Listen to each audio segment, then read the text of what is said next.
Hi everyone. आज हम एक एसएससी एग्ज़ाम के पॉइंट ऑफ व्यू से काफ़ी इंपॉर्टेंट टॉपिक करेंगे which is health and disease.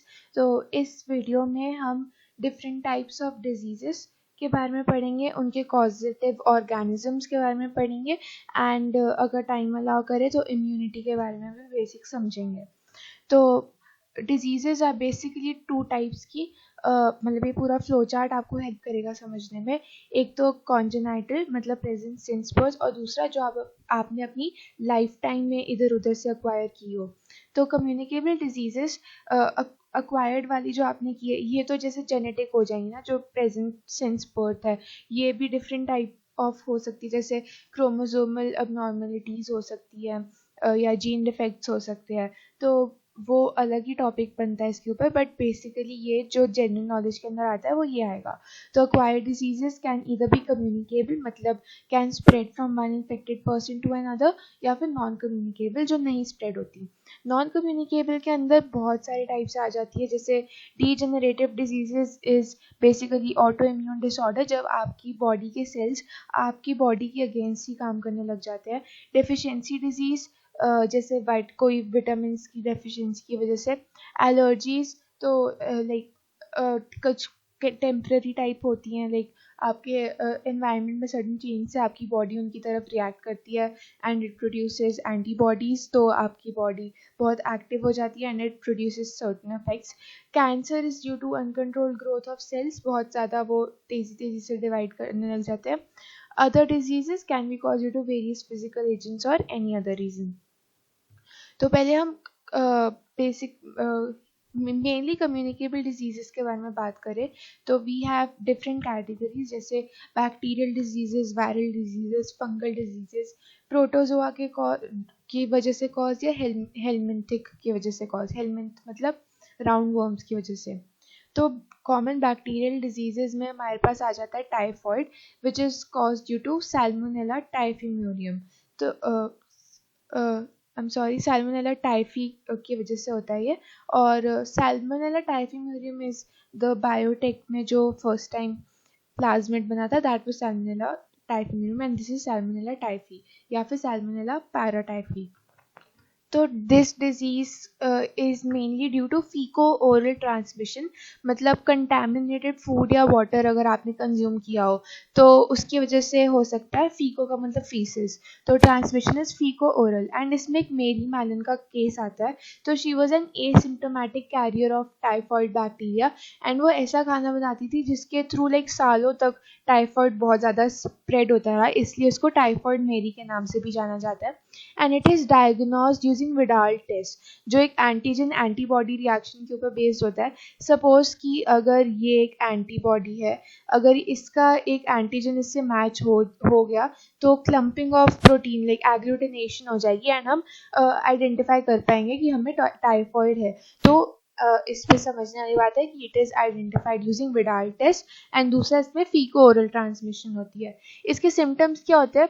You get sustained high fever, roughly about 39 to 40 degree Celsius, बहुत ज़्यादा weakness, stomach pain, constipation, loss of appetite, और इस severe cases में it can lead to intestinal perforation and even death.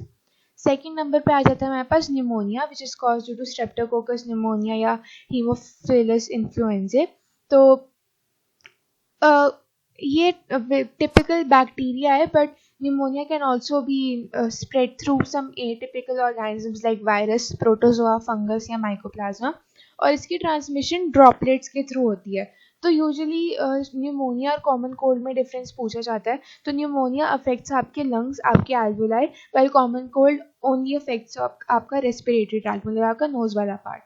Pneumonia के simple symptoms are fever, chills or cough headache, and lips fingernails may turn grey to bluish in severe cases.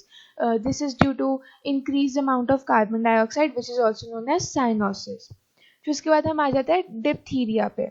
तो इसका transmission भी through droplets होता है and it damages your respiratory valves, और इसकी vaccine available है which is DPT मतलब diphtheria, pertussis, tetanus, इन तीनों की इकट्ठे एक वैक्सीन आती है। Pertussis is your whooping cough जो कॉज होता है ड्यू टू बॉर्डेटेला पर्टूसिस। तो इसमें ज़्यादा है नहीं, तो I repeat it again. its transmission is through droplets and it mainly causes a damage in its आपकी respiratory walls में.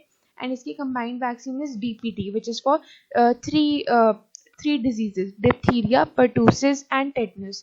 Pertussis का अलग नाम है whooping cough and it is caused due to Bordetella pertussis. Next हम आ जाते हैं tetanus पे. तो टेटनस को हम लॉक जॉ डिजीज भी कहते हैं. तो ये होता क्या है कि ये मसल्स के ऊपर बेस्ड एक उसके वजह से उसका ये नाम पड़ा है. तो it is cause due to Clostridium tetani and ये टॉक्सिन रिलीज करता है जो हमारे मसल्स में ना कुछ मैकेनिज्म होता है. जैसे दो मसल्स के बीच में ना अगर ये दो मसल्स एक सेकेंड अगर ये दो मसल्स है तो उसके बीच में न्यूरो केमिकल रिस्पॉन्स जनरेट होता है जिसकी वजह से लाइक साइनेप्टिक वेसिकल्स यहाँ पे होते हैं.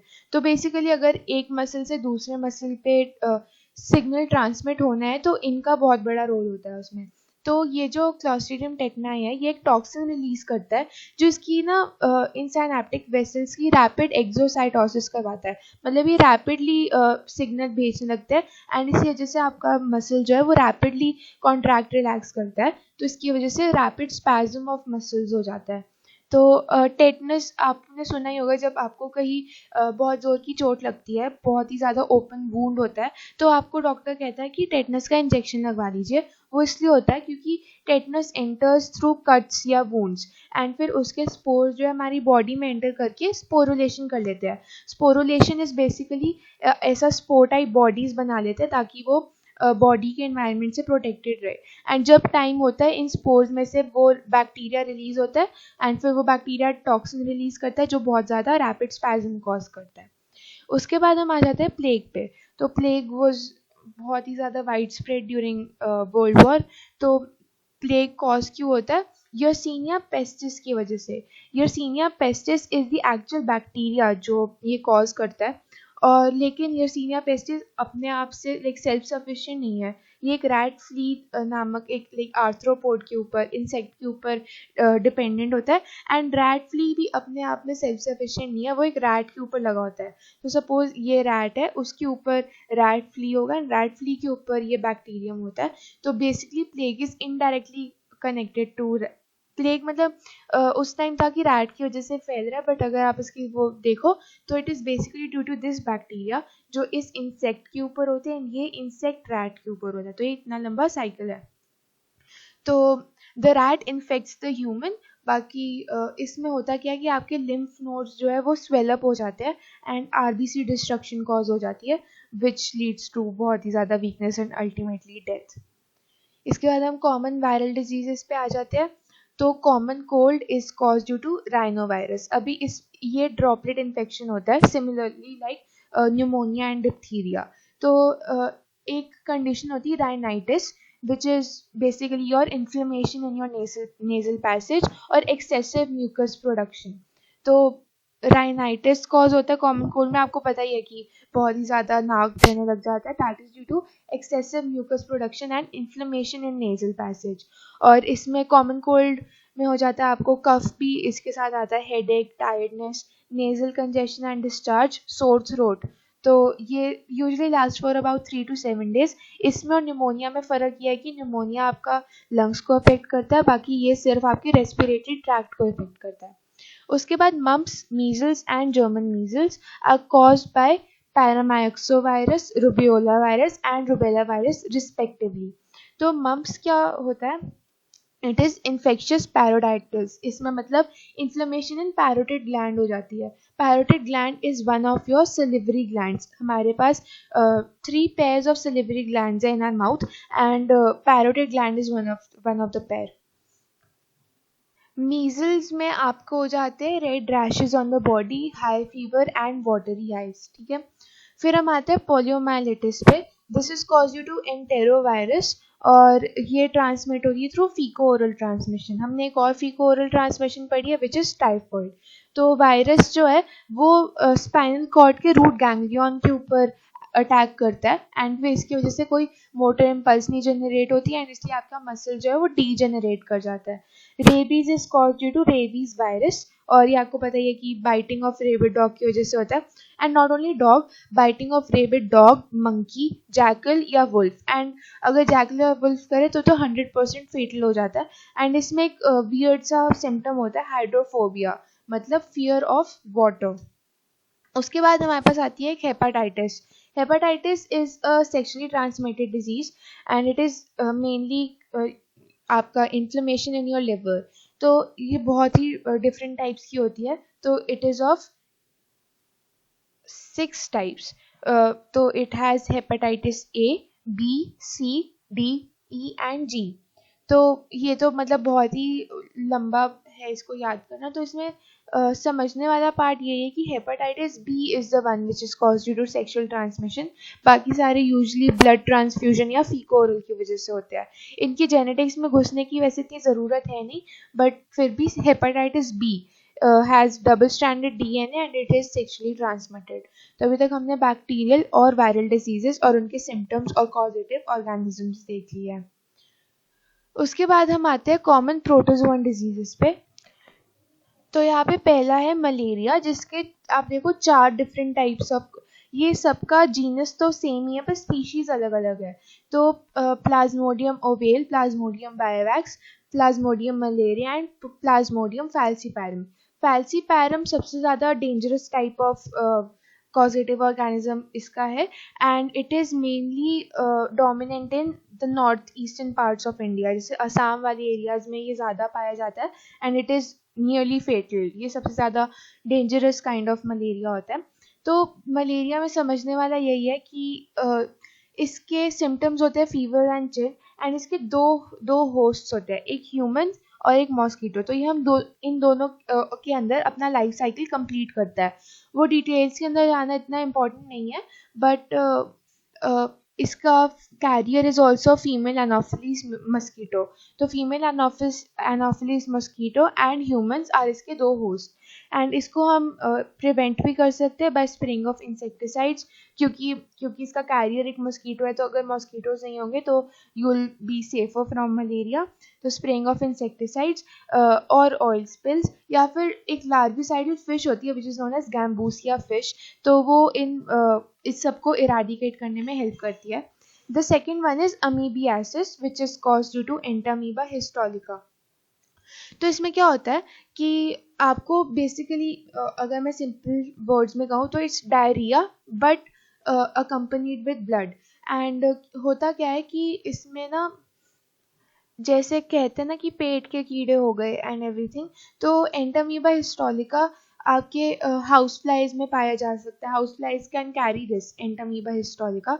तो ये भी ऐसा होगा जैसे कोई आप हाउस फ्लाई नॉर्मल, कोई हाउस फ्लाई भी नहीं, कोई भी फ्लाई देख रहे हो, वो किसी गंदी चीज़ पे बैठी होगी, ऑन सम फीकल मैटर वो बैठी होगी.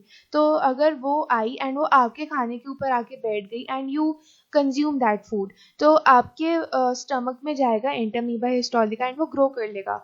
फिर वो आपके स्मॉल इंटेस्टाइन के सब म्यूकोसल रीजन में होल्स कर देगा एंड उसकी वजह से बहुत ज़्यादा इंटरनल ब्लीडिंग हो जाएगी. एंड क्योंकि आपका डाइजेस्टिव सिस्टम को कंट्रोल कर रहा है तो it will lead to constipation, intestinal pain and cramps, और stools जो आपका पास होगा it would be with excessive mucus and blood clots. So this was amoebiasis and it is a type of a protozoan disease. Fungal diseases के 3 major causal organisms होते हैं, Trichophyton, Microsporum और Epidermophyton. तो Trichophyton affects आपका skin, nails and hair, Microsporum affects hair and skin, और Epidermophyton आपका infect करता है नेल्स एंड स्किन. तो ये होता क्या है कि मॉइस्ट, वार्म, ह्यूमिड एरियाज में ये फंगस ऐसा ग्रो कर जाता है एंड फिर ये रैशेस क्रिएट करता है, बहुत ही ज़्यादा इरिटेशन कॉज करता है. एंड हाइजीनिक अगर आप ना रखो कंडीशंस को तो ये कंडीशन आपको हो सकती है. These are fungal diseases. उसके बाद आती है हेलमिंथिक डिजीजेस. तो उसमें है taeniasis, ascariasis and elephantiasis. Taeniasis में 2 होस्ट होते हैं टीनिया के. तो टीनिया सोलियम के जो 2 होस्ट होते हैं वो होते हैं मैन एंड पिग, एंड इसका होता है मैन एंड कैटल. एंड ये भी थ्रू फीको ओरल ट्रांसमिशन ही होता है. और स्मॉल इंटेस्टाइन में ये आपका जो ये राउंड वर्म्स है ये आपके आते हैं, ये एक्चुअल पेट के कीड़े होते हैं क्योंकि लिटरल कीड़े हैं, क्योंकि ये राउंड वर्म्स है. तो ये स्मॉल इंटेस्टाइन में होते हैं and it derives nutrition from the host, मतलब derives nutrition from humans and cattle and pigs. उसके बाद हम आते हैं एस्कैरियासिस पे. ये एस्कैरिस जो एस्कैरिस लुम्ब्रिकोइड्स, ये अपना एग ले करेगा एंड वो कंटेमिनेटेड फूड एंड वाटर के थ्रू हम कंज्यूम करेंगे. फिर ये सीधा स्मॉल इंटेस्टाइन में जाएगा एंड आपके इंटेस्टाइन को ऑब्स्ट्रक्ट कर देगा, विच विल आपका वो खून भी डिराइव करेगा, आपका न्यूट्रिशन भी डिराइव करेगा. तो एज अ रिजल्ट आपको होगा अनीमिया, डायरिया, वॉमिटिंग एंड बहुत ही एक्सेसिव वेट लॉस. उसके बाद आता है elephantiasis. Elephantiasis is due to wuchereria bancrofti. तो इसका वेक्टर होता है फीमेल क्यूलेक्स मॉस्किटो. तो इसमें ना स्वेलिंग ऑफ टिश्यूज हो जाता है. I will show you a picture इसकी.